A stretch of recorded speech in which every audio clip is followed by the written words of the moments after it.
నమస్తే, welcome to 95 news. ముందుగా బులెటిన్లో హెడ్లైన్స్ చూద్దాం.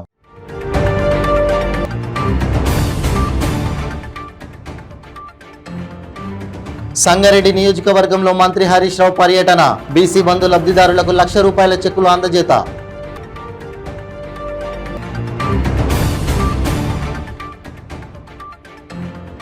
కొత్తగూడెం జిల్లా కేంద్రంలో ఎమ్మెల్యే వనమ వెంకటేశ్వరరావు విలేకరుల సమావేశం. పట్టణాలకు ధీటుగా పల్లెలను కూడా అభివృద్ధి చేస్తున్నామని వెల్లడి.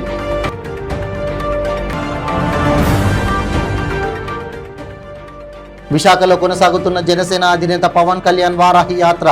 మాజీ వాలంటీర్ వెంకటేష్ చేతుల్లో హత్యకు గురైన వరలక్ష్మి కుటుంబ సభ్యులను పరామర్శ.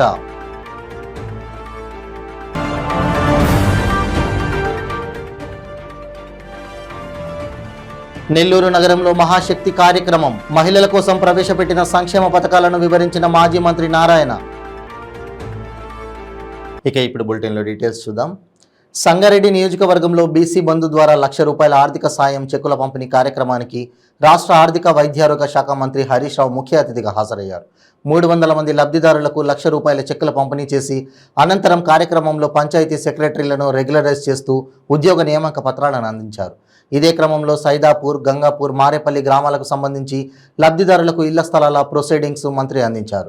ఈ కార్యక్రమంలో జెడ్పీ చైర్పర్సన్ మంజుశ్రీ, మాజీ ఎమ్మెల్యే హ్యాండ్లూమ్స్ కార్పొరేషన్ చైర్మన్ చింత ప్రభాకర్, జిల్లా కలెక్టర్ శరత్ కుమార్, స్థానిక ప్రజాప్రతినిధులు, నాయకులు పాల్గొన్నారు. అంతేకాకుండా ఈరోజు 3వ కార్యక్రమం మా పంచాయత్ సెక్రటరీలు అద్భుతంగా పనిచేశారు. చాలా చక్కగా పనిచేసిన పంచాయత్ సెక్రటరీలకు వారిని రెగ్యులరైజేషన్ చేస్తూ పంచాయత్ సెక్రటరీలకు ప్రభుత్వ ఉద్యోగులుగా గుర్తించే సర్టిఫికెట్లు, ఉద్యోగ నియామక పత్రాలు కూడా ఈరోజు అందిస్తా ఉన్నాం. చాలా రోజుల నుంచి గత 2-3 ఏళ్లుగా ఈ పంచాయత్ సెక్రటరీలు చక్కగా పనిచేసి అనేక రాష్ట్ర స్థాయి, జాతీయ స్థాయి అవార్డులు తీసుకొచ్చారు. మరి ఆ పంచాయత్ సెక్రటరీలు చేసినటువంటి కృషిని గుర్తించిన మన ముఖ్యమంత్రి గారు వారి సర్వీసెస్ ను రెగ్యులరైజ్ చేస్తూ ప్రభుత్వ ఉద్యోగులుగా నియమించే ప్రక్రియ కూడా ఈరోజు చేసుకుంటా ఉన్నాం. మరి ఇవాళ రాష్ట్రంలో చూసినట్టయితే గౌరవ ముఖ్యమంత్రి గారు తెచ్చిన పల్లె ప్రగతి, పట్టణ ప్రగతి, పంచాయతీలకు పెద్ద ఎత్తున నిధులు ఇవ్వడం, ప్రతి పంచాయతీకి కూడా ఒక సెక్రటరీని పెట్టారు. గత కాంగ్రెస్ ప్రభుత్వ హయాంలో అయితే 4 ఊర్లకు 5 ఊర్లకు ఒక పంచాయత్ సెక్రటరీ ఉండేవాడు. ఏ ఊర్లో ఉన్నాడో ఎవరికి ప్రజలకు సేవలు అందని పరిస్థితి ఉండేది. మరి ఆ రోజుల్లో ప్రజలు చాలా ఇబ్బంది పడ్డారు. ముఖ్యమంత్రి గారు తండాలు గ్రామ పంచాయతీలు చేశారు. చిన్న చిన్న గ్రామ పంచాయతీలు కూడా ప్రజలు కోరితే చేయడమే కాదు, ఆ చిన్న గ్రామ పంచాయతీలకు కూడా సర్పంచ్ గారితో పాటు పంచాయత్ సెక్రటరీని నియమించి 10,000 మందికి పంచాయత్ సెక్రటరీలుగా ఉద్యోగాలు కల్పించిన ఘనత మన కేసీఆర్. అందువల్లనే ఇవాళ దేశంలో ఎక్కడ కూడా లేని విధంగా ఎన్ని అవార్డులు వస్తున్నాయి తెలంగాణ కంటే, అవి మీ అందరికీ తెలియని కావు. 3% జనాభా ఉన్న తెలంగాణకు 38% అవార్డులు ఇవాళ ఉత్తమ గ్రామ పంచాయతీలుగా తెలంగాణ అవార్డులు పొందింది. అంటే ఇది మన ప్రభుత్వ పనితీరుకు, మన కేసీఆర్ పనితీరుకు, మన సర్పంచులు, మన పంచాయత్ సెక్రటరీలు పడ్డ కష్టానికి ఇది ప్రతిఫలంగా మనం చెప్పుకోవచ్చు. అంటే 3% జనాభా ఉన్న తెలంగాణకు 38% అవార్డులు రావడం అంటే ఇది కేసీఆర్ పనితీరు, ఇది తెలంగాణ పనితీరుకు నిదర్శనం. అంటే గతంలో మరి లేరా, గతంలో కూడా ప్రభుత్వాలు ఉన్నాయి, ఎమ్మెల్యేలు ఉన్నారు, సర్పంచ్లు ఉన్నారు. కానీ అప్పుడు రానన్ని అవార్డులు ఇప్పుడు ఎందుకు వస్తున్నాయంటే పనితీరు మెరుగుపడ్డది. మీరు ఇతర రాష్ట్రాల్లో చూస్తే ఎక్కడ కూడా ఇట్లా ఉండవు. ఇలా ఏ గ్రామ పంచాయతీకి పోయినా కూడా అద్భుతంగా పల్లె ప్రకృతి వనం ఉన్నది, వైకుంఠ ధామం ఉన్నది, ట్రాక్టర్ ఉన్నది, ట్యాంకర్ ఉన్నది. ఇవాళ గ్రామాలు పచ్చగా కనబడతా ఉన్నాయి, పరిశుభ్రంగా కనబడే విధంగా గ్రామాలకు అవసరమైన వసతులన్నీ కూడా ఇప్పించిన ఘనత ఇవాళ మన ముఖ్యమంత్రి గారు. ఇంత గొప్పగా ఈ కార్యక్రమాన్ని చేపట్టారు. దేశంలో ఏ గ్రామంలో వెళ్ళినా, ఇతర రాష్ట్రాల్లో, తెలంగాణ మినహా ఏ రాష్ట్రానికి పోయినా ఊరుకో ట్యాంకరు, ట్రాలీ ఎక్కడ కూడా ఉండదు. ప్రతి ఊరికి వైకుంఠధామం, డంప్ యార్డు, నర్సరీ ఎక్కడైనా ఉన్నాయంటే ఒక్క తెలంగాణ రాష్ట్రంలోనే మన ముఖ్యమంత్రి కేసీఆర్ గారు ఏర్పాటు చేయడం జరిగింది. ఈ రకంగా ఇక్కడ మన గ్రామాల్లో కూడా పరిశుభ్రత పెరిగింది. గ్రామాల్లో ఎక్కడ కూడా వర్షాకాలం వచ్చిందంటే మలేరియా, డెంగ్యూ, సీజనల్ డిసీజెస్ తో ప్రజలు భయపడేవాళ్ళు. కానీ ఇలా కేసీఆర్ వచ్చినాక ఇంటింటికి స్వచ్ఛమైన శుద్ధి చేసిన త్రాగునీరు ఇచ్చిండు మన కేసీఆర్. పల్లెలన్నీ పరిశుభ్రంగా మార్చిండు మన కేసీఆర్. అందుకే ఇవాళ గ్రామాల్లో ఎక్కడ కూడా మలేరియాలు, డెంగ్యూలు, మరి డయేరియా గాని వైరల్ డిసీజెస్ చాలా వరకు కూడా మనం తగ్గించుకోవడం జరిగింది. అంటే గ్రామాల్లో పరిశుభ్రత పెరిగింది, ప్రజలకు శుద్ధి చేసిన త్రాగునీరు కూడా వస్తా ఉన్నాయి. మరి అదేవిధంగా ఈరోజు బీసీ కుల వృత్తుల వారికి సాయం చేసే కార్యక్రమం. ఇక దయచేసి మీరు ఆలోచించండి. గత ప్రభుత్వం కాంగ్రెస్ ఉన్నప్పుడు, ఆ ప్రభుత్వం ఉన్నప్పుడు మేము 60,000 సబ్సిడీ ఇస్తాం, 40,000 బ్యాంకులు అప్పు తెచ్చుకోమనేటోళ్ళు. ఆ 40,000లో బ్యాంకు కాన్సెంట్ రావాలంటే బ్యాంకుల చుట్టూ, ఆఫీసుల చుట్టూ తిరిగి తిరిగి కాళ్ళ చెప్పులు అరిగే పరిస్థితి ఉండే. ఆ అప్పుకు మిత్తి మీద మిత్తిపడి ఈ లక్ష అందుకే పోయిన పరిస్థితి ఉంటుండే. కానీ ఇలా కేసీఆర్ గారు కొత్తగూడెం జిల్లా కేంద్రంలో బీఆర్ఎస్ ఎమ్మెల్యే వనమ వెంకటేశ్వరరావు విలేకరుల సమావేశం నిర్వహించారు. ఈ సందర్భంగా ఆయన మాట్లాడుతూ సూర్యచంద్రులు ఉన్నంత వరకు కొత్తగూడెం నియోజకవర్గ అభివృద్ధి కలకలలాడాలనేదే తన సంకల్పమని అన్నారు. కొత్తగూడెం పాల్వంచ జంట నగరాలను అభివృద్ధి చేస్తూ ఇంకొక పక్క పట్టణాలకు ధీటుగా పల్లెలను కూడా అభివృద్ధి చేస్తున్నామని తెలిపారు. పాల్వంచ మున్సిపాలిటీలో 215 కోట్లతో మంజూరైన వివిధ పనులకు శంకుస్థాపనలు చేసి పనులను ప్రారంభిస్తామని వనమ వెంకటేశ్వరరావు వెల్లడించారు.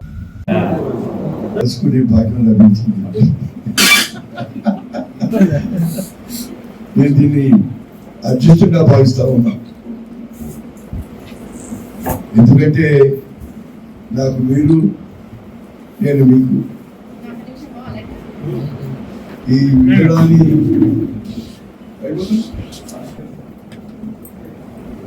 కొత్తగూడెం ప్రజలకి, పాత్రికేయులకి, నియోజకవర్గ పెద్దలకి విడదాని అనుబంధం. ఎందుకంటే నా పూడిపుణ్య సుకృతమో ఏమో కానీ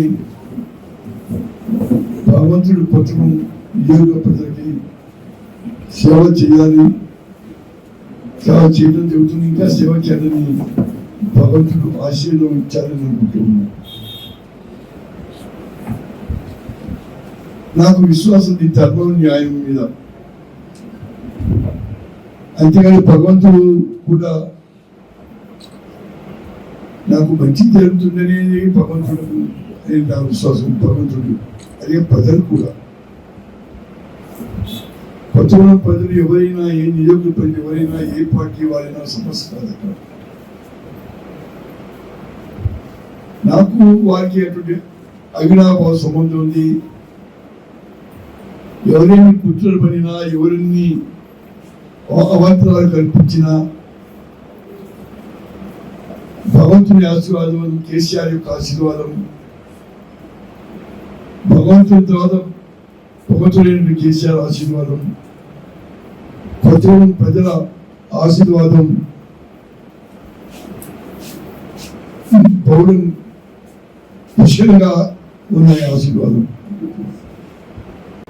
కేసీఆర్ గారు ఉన్నారు. ఎవరిని ఎన్న కుతంత్రాలు పడినా, కుట్రలు పడినా, అవాంతరాలు ఏర్పాటు చేసినా నాకు విశ్వాసం అంతిమ విజయం నాదే. తాత్కాలికంగా ఏదో కొంత వచ్చినా కానీ పూర్తి నమ్మకం, విశ్వాసం భగవంతుడు నాకు పుష్కలంగా కల్పించాడు. దానికి అంతిమ విజయం సాధించుకోవడం జరిగింది. సూర్యచంద్రులు ఉన్నంత వరకు నోట్ చేసుకోండి.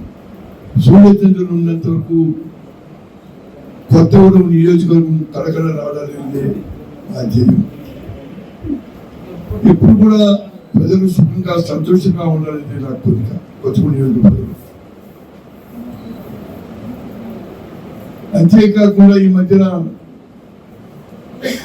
సీఎంని కలిసినప్పుడు కోట్లాది రూపాయలు నియోజకవర్గానికి కోట్లాది రూపాయలు సాధ్యం చేయడం జరిగింది మన ముఖ్యమంత్రి కేసీఆర్ గారు. ఆయన స్వయంగా చెప్పాడు, పల్లా గారు నిధులు మీకు ఇస్తున్నా, ఇక ముందు కూడా ఇస్తాను. కొత్తగూడెం నియోజకవర్గాన్ని అన్ని రకాల అభివృద్ధి చేయడం, నిధులు ఇచ్చే బాధ్యత నాది, అభివృద్ధి చేయడం నీది, పనులు చేయించడం అధికారులని స్వయంగా చెప్పారు ముఖ్యమంత్రి గారు. పట్టణాలతో పాటు పల్లెలు కూడా తీటుగా పల్లె ప్రాంతాలు కూడా అభివృద్ధి చేసే కార్యక్రమం కొనసాగుతూ ఉంది. తెలంగాణ రాష్ట్రం ఏర్పడిన తర్వాత ముఖ్యంగా మొత్తం కొత్తగూడెం పాలవుతున్న మన ప్రాంతంలో కూడా అనేక రకాలుగా అనేక విధంగా అభివృద్ధి చేసే కార్యక్రమాలు శ్రీకారం చుట్టూ అధికారులు కానీ ప్రజంగా సహకరిస్తే ఇంకా ఈ నియోజకవర్గాన్ని ఆదర్శ నియోజకవర్గా తీర్చిదిద్దడమే నా లక్ష్యం, నా ధ్యేయం. ఇప్పటికే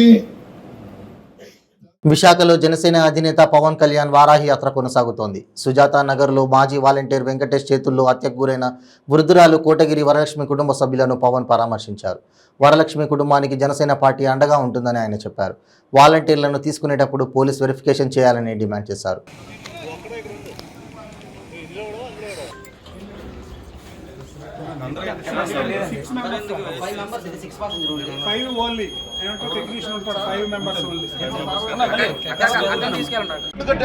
చేతులు కట్టేస్తున్నారు పోలీసు శాఖకి.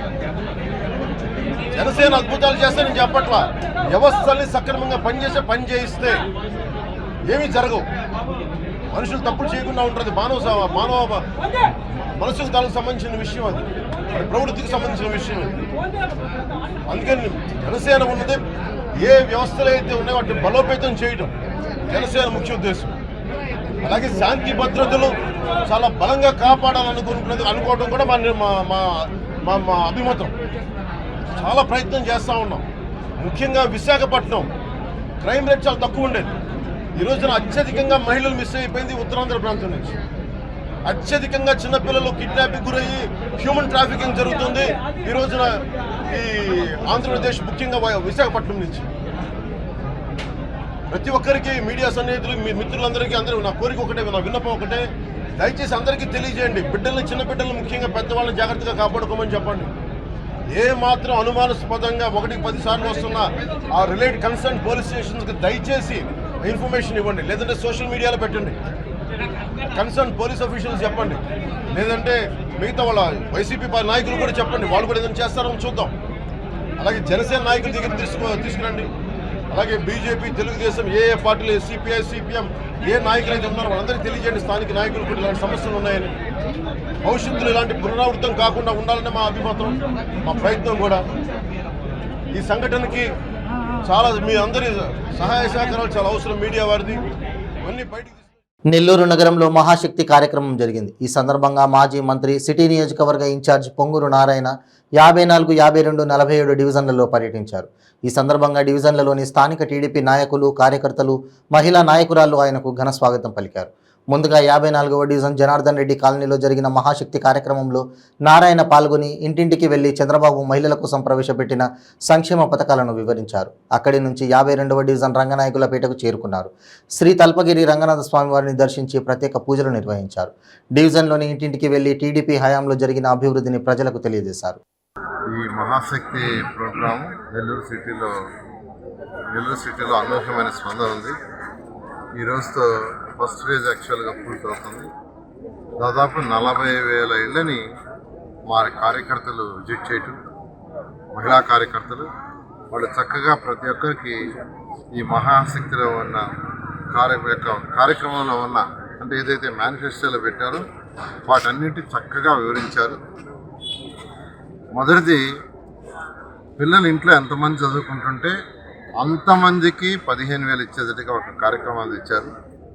ఇటువంటి కోతలు లేకుండా ఈ ప్రభుత్వం అయితే ఫస్ట్ 1,000 రూపాయలు కట్ చేసి 14,000 ఉంది, తర్వాత 2,000 కట్ చేసి 13,000 ఉంది. అటువంటి కోతలు లేకుండా ఇంట్లో ఎంతమంది ఉంటే అంతమందికి 15,000, ఒక్కరుంటే 15,000 వస్తుంది, ఇద్దరుంటే 15,000 ప్లస్ 15,000 30,000 వస్తుంది, ముగ్గురుంటే 3 15,000 40,000 వస్తుంది. అలా ఎంతమంది పిల్లలుంటే అందరికీ ఇవ్వాలని, ఎటువంటి వివక్షత లేకుండా ఒక పిల్లవాడికి ఇచ్చి ఇంకో పిల్లవాడికి ఇవ్వలేదు అనుకోండి, ఖచ్చితంగా అది వివక్షత వస్తుంది. అటువంటి ఉండకూడదని ఈరోజు మన మాజీ ముఖ్యమంత్రి, తెలుగుదేశం పార్టీ అధినేత చంద్రబాబు నాయుడు గారు చక్కగా ఈ కార్యక్రమాన్ని ఎంతమంది పిల్లలుంటే అంతమందికి ఇచ్చేటట్టుగాను రెండవది 18 ఏళ్ళు దాటిన ప్రతి ఆడబిడ్డకు 59 సంవత్సరాల వరకు నెలకు 1500 లెక్కన సంవత్సరానికి 18,000 ఇచ్చేదిగా 59 సంవత్సరాలు, ఎందుకంటే 60 సంవత్సరాల నుంచి ఒక పెన్షన్ వస్తుంది. మూడో కార్యక్రమం మీకు తెలుసు, రేట్లు విపరీతంగా పెరిగిపోయినాయి. ఒక వస్తువు కాదు, ప్రతి వస్తువు, ప్రత్యేకించి సిలిండర్ అయితే ఎన్నో రేట్లు పెరిగిపోయింది. మళ్ళా ఎక్కడ వీళ్ళు కట్టెలు పైకిపోతారు అనే ఉద్దేశంతో అటువంటి జరగకూడదని ప్రతి ఇంటికి యాక్చువల్గా 3 సిలిండర్లు ఉచితంగా ఇచ్చే విధంగాను, బస్సు ప్రయాణంలో మహిళలకు ఉచిత బస్సు ప్రయాణంలో 4 కార్యక్రమాలు చక్కగా ఇవ్వటం జరిగింది. వాటిల్ని ప్రతి ఇంటికి పోయి వివరించండి, మహిళలు వివరించండి అని ఆదేశించారు. దాన్నే మహాశక్తి ప్రోగ్రాంగా పెట్టారు. దాని మీద చక్కగా నెల్లూరు సిటీలో ఈరోజు 28 డివిజన్లు, ఇవాళైతే మార్నింగ్ 54వ డివిజన్లో నేను యాక్చువల్గా పాల్గొని వచ్చాను. తర్వాత 45వ డివిజన్లో పాల్గొని రంగనాయక స్వామి టెంపుల్లో స్వామిని దర్శించుకుని యాక్చువల్గా వచ్చాను. పచ్చని సీమ అని చెప్పుకునే కోనసీమలో చుట్టూ గోదావరి ఉన్న తమ పొలాలకు నీరు అందించలేని దుస్థితిలో ప్రభుత్వ యంత్రాంగం ఉందని కోనసీమ రైతులు కన్నీరు కారుస్తున్నారు. డాక్టర్ బిఆర్ అంబేద్కర్ కోనసీమ జిల్లా పి గన్నవరం నియోజకవర్గం అంబాజీపేట మండలం కె పెదపూడి గ్రామంలోని ఆయుకట్టకు సాగునీరు అందలేదని రైతులు ఆందోళన చేపట్టారు. పంట కాలువలు చెత్తా చెదారం మురుగుతో నిండిపోయాయని, వాటిని బాగు చేయడంలో అధికారులు నిర్లక్ష్యం చేస్తున్నారని రైతులు వాపోయారు.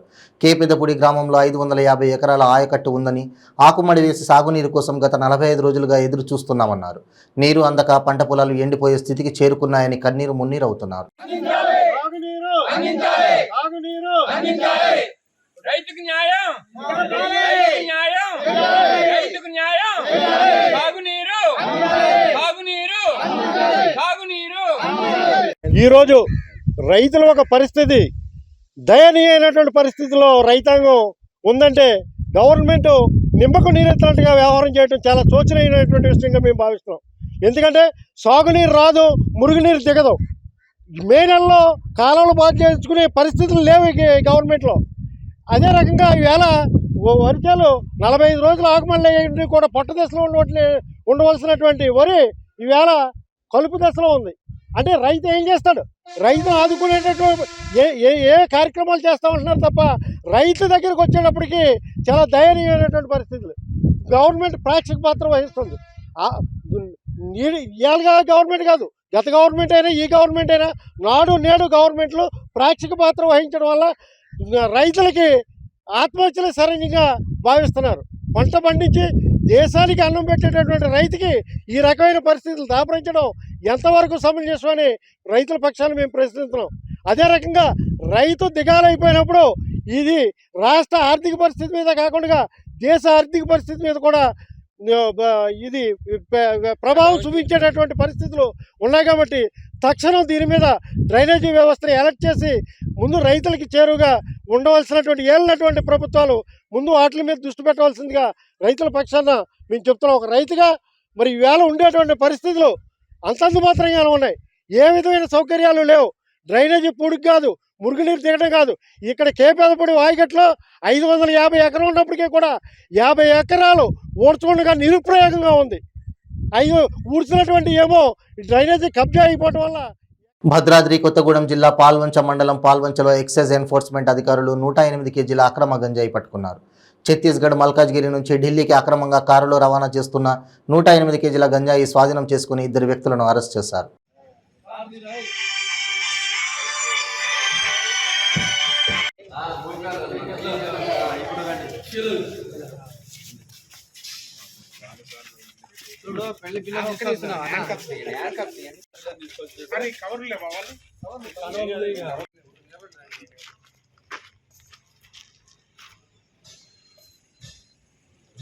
ఉపాధ్యాయుల పెండింగ్ సమస్యలను పరిష్కరించాలని డిమాండ్ చేస్తూ ఉపాధ్యాయ సంఘాల పోరాట కమిటీ ఖమ్మం నగరంలో నిరసన ర్యాలీ నిర్వహించారు.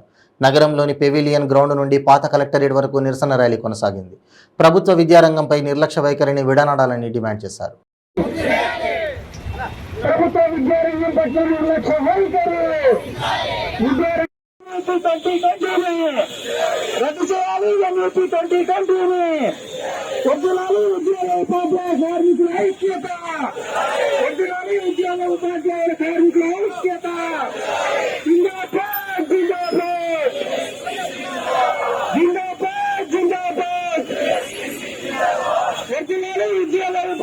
కార్మికుల ఐక్యత, ప్రజలను ఉద్యోగ ఉపాధ్యాయుల కార్మికుల ఐక్యత.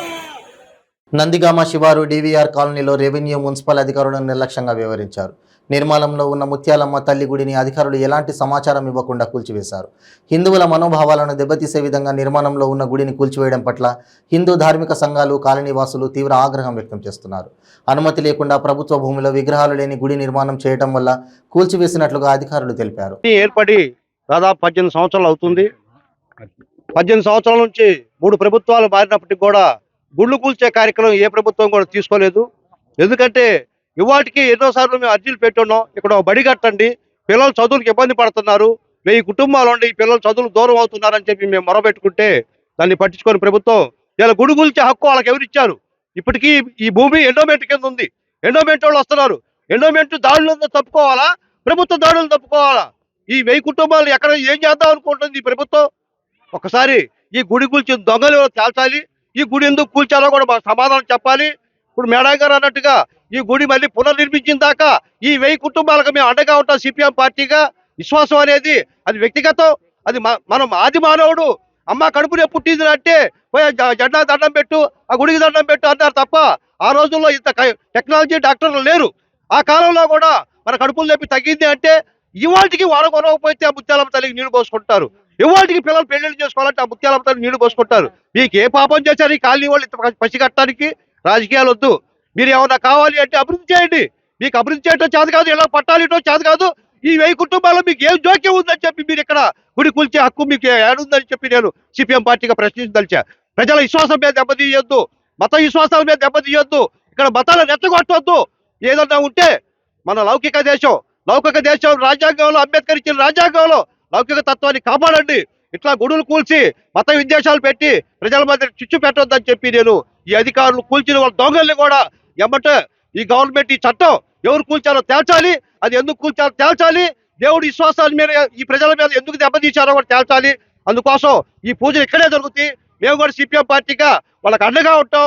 ఈ కాలనీ ప్రజలందరూ కూడా 18 ఏళ్ల బట్టి అలాంటి అండలే ఇచ్చి ఏ ప్రభుత్వ అధికారంలో ఉన్న పట్టాలు ఇవ్వమని మొరబెట్టుకుంటున్నాం. ప్రతి కుటుంబాన్ని కదిలించి అర్జీలు పెడతాను. ఇవాటికి స్కూల్ కట్టమని అర్జీలు పెడతాను. ఇక్కడ ఈ కాలనీ స్కూల్ కట్టే అర్హత లేదు. వాళ్ళకి చేతాకాల పై కాలనీ నడిచిపోతారు. చిన్నపిల్లలు ఎంతో మంది చదువులు దూరం అవుతున్నారు. అదే మధ్యతరగతి వాళ్ళు డబ్బులు ఖర్చు పెట్టి ఆటోకి డబ్బులు ఖర్చు పెట్టి ఊళ్ళో పిల్లలు. నర్సాపురం సబ్ కలెక్టర్గా పనిచేసిన ఎం సూర్యతేజ అతి కొద్ది కాలంలోనే మంచి అధికారిగా గుర్తింపు పొందారని జిల్లా కలెక్టర్ పి ప్రశాంతి అన్నారు.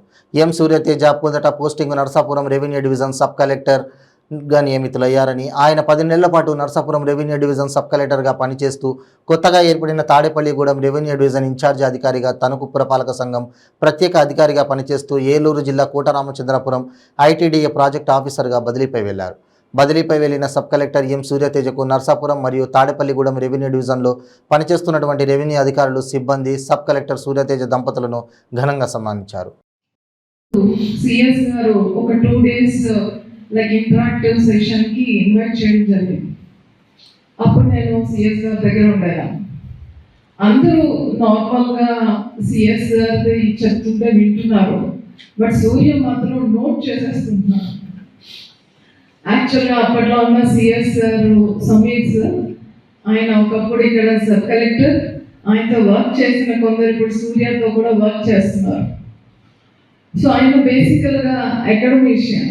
సో ఆయన ఇచ్చిన ప్రెజెంటేషన్లో కొన్ని points beyond our understanding, but Surya మాత్రం చాలా సీరియస్గా నోట్ చేసుకుంటూ తర్వాత సార్కి డౌట్స్ అడగడం నేను అబ్జర్వ్ చేశాను. అప్పుడు తనతో నాకు ఫస్ట్ ఎక్స్పోజర్. తర్వాత తను జాయిన్ అవ్వడానికి వచ్చినప్పుడు అనుకున్న టైం కన్నా కొంచెం 1/2 hour లేట్గా వచ్చాడు. అది రెసిడెన్స్కి వచ్చి తను జాయిన్ అవుతాను అని చెప్పాడు. ఆ టైంలో తను చూపించిన దాన్ని ఏమంటారు, అరే నేను లేట్ అయిపోయానే అని ఒక తాపత్రయం, అరే నేను లేట్గా రాకుండా ఉంటే బాగుండేది అని ఒక రిపెంట్నెస్ చాలా క్లియర్గా కనిపించాడు. ఈవెన్ స్ట్రైట్గా కూడా నిలబడకుండా తను చెప్పడం అనేది ఇప్పటి కూడా నా మెమరీలో ఉంది. సో ఒక్కోసారి మనం ఏదైనా అచీవ్ చేసినాక మనకు తెలిసి కానీ తెలియక కానీ కొంచెం మన కళ్ళు కొంచెం పైకి వెళ్ళిపోతారు. మన ఎస్పీ గారు కూడా చాలా క్లియర్గా చెప్పారు, అది నేను ఈ 10 monthsలో సూర్యలో అయితే చూడలేదు. ఈ still down to earth. So ప్రతి విషయాన్ని కూడా చాలా సింపుల్గానే తీసుకొని తను కూడా చాలా సింపుల్గా ఫీల్ అయ్యే పర్సన్. తర్వాత నాతో పాటు మీరు కూడా అబ్జర్వ్ చేసి ఉంటారు, ప్రతి విషయంలో కూడా హీ టేక్ ద రెస్పాన్సిబిలిటీ. వీసీస్లో మీ అందరూ వింటూనే ఉంటారు, ఎప్పుడు కూడా I review, otherwise I verify, I check అనేది ఉండదు. Madam I get it done, we will do అనేదే. సో మీ అందరి తరఫున use to take the responsibility, whether it is in a good way or in other way. So ఆ responsibility అనేది చాలా కొంతమంది ఆఫీసర్స్కే ఉంటారు. చాలా వరకు వీళ్ళు చేయలేదు, లేకపోతే వీళ్ళు చేస్తే బాగుండేది అని కంప్లైంట్ చేస్తాం. బట్ తన ఆఫ్ ద రికార్డ్ కూడా ఈ డివిజన్లో ఏ ఒక్క తహసీల్దార్ మీద కూడా తను కంప్లైంట్ చేయలేదు. ఈ మండలంలో ఇది జరగట్లేదు అని కూడా తను కంప్లైంట్ చేయలేదు. మేడం ఇది అయిపోతుంది, సో వీళ్ళు ఒక 1-2 daysలో చేస్తారు అని. అది తనలో ఉన్న పాజిటివ్ యాటిట్యూడ్. తర్వాత అందరూ I used to have a chat with him at least 10 or 15 minutes. So అలాంటి ఆఫీసర్ని రియల్గా మిస్ అవుతున్నాం. బట్ POITDA పోస్ట్ అనేది డెఫినెట్గా ఇలాంటి ఆఫీసర్కి ఎసెట్. సో POITDA వర్క్ చేసేది ఇంటీరియర్ ఏరియాస్లో, అలాగే వనరబుల్ పీపుల్తో అండ్ డిజర్వింగ్ పీపుల్. ఎవరికైతే ఎంపతి, కంపాషనేట్ అప్రోచ్, అలాగే అండర్స్టాండింగ్ నేచర్ ఉంటుందో వాళ్ళు మిగతా ఆఫీసర్స్ కన్నా బెటర్గా డెలివర్ చేయగలరు. సో డెఫినెట్గా హీ విల్ బి అన్నింటికి కూడా నేను డైరెక్ట్లీ కానీ ఇండైరెక్ట్లీ కానీ కనెక్టెడ్. తనలో ఉన్న ప్రత్యేకత ఏంటంటే ఈ షోస్ కన్సర్న్, ప్రతి దాంట్లో కూడా కన్సర్న్. తను ట్రైనింగ్లో ఉండేటప్పుడు మడా ఫారెస్ట్ కోసం government of India designed A policy. అందుకే G20 సదస్సులో కూడా మనం మడా ప్లాంటేషన్ వేయడం జరిగింది. తను వచ్చినప్పటి నుంచి మేడం అక్కడ ఒక ప్యాచ్ ఉంది, ఇక్కడ ఒక ప్యాచ్ ఉంది, ఇక్కడ 40 acres, అక్కడ 100 acres. రీసెంట్గా ఒక 1 month బ్యాక్ అయితే ఆ వీడియో కూడా నాకు చూపించడం జరిగింది. Finally we have send proposals కూడా, తన ప్రపోజల్స్ కూడా పంపించాడు. సో మడా అని మనం అభివృద్ధి చెందాలి, మడాని కానీ మనం ఎక్కువ అభివృద్ధి చెంది సెలనిటీ తగ్గుతుంది అని. అలానే GER డ్రైవ్ తీసుకునేటప్పుడు జనరల్గా మనం రెవెన్యూ అనేటప్పటికి కొంత రెవెన్యూ యాక్టివిటీస్ మీద ఎక్కువ ఫోకస్ ఇవ్వాలి, తర్వాత ఇది సెకండరీగా ఉంటుంది. బట్ తన ప్రయారిటీ లిస్ట్లో చూస్తే అప్పటికి ఏది ఇంపార్టెంటో అది తన ప్రయారిటీ. GER చేసినప్పుడు నేను జిల్లాలో ఎంత ఇష్టంతో చేశానో అంత ఇష్టంతో సూర్య కూడా ఈ డివిజన్ వరకు చేయడం, ఆఫ్కోర్స్ తాడేపల్లి డివిజన్ కూడా డిఈఓస్తో అట్లానే ఎడ్యుకేషన్ స్టాఫ్తో రివ్యూస్. బులెటిన్ ముగించే ముందు హెడ్లైన్స్ మరోసారి.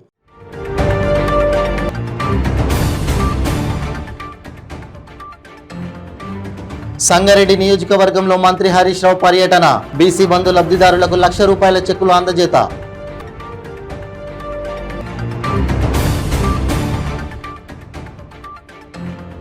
కొత్తగూడెం జిల్లా కేంద్రంలో ఎమ్మెల్యే వనమ వెంకటేశ్వరరావు విలేకరుల సమావేశం, పట్టణాలకు ధీటుగా పల్లెలను కూడా అభివృద్ధి చేస్తున్నామని వెల్లడి.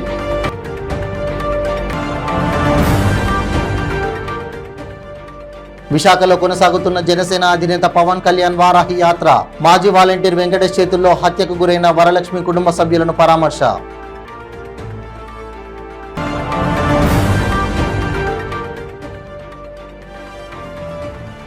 నెల్లూరు నగరంలో మహాశక్తి కార్యక్రమం, మహిళల కోసం ప్రవేశపెట్టిన సంక్షేమ పథకాలను వివరించిన మాజీ మంత్రి నారాయణ. ఇవి బులెటిన్ అప్డేట్స్. మరిన్ని అప్డేట్స్ కోసం చూస్తూనే ఉండండి 95 న్యూస్. ప్రతిక్షణం ప్రజాక్షేమం కోసం. నమస్తే.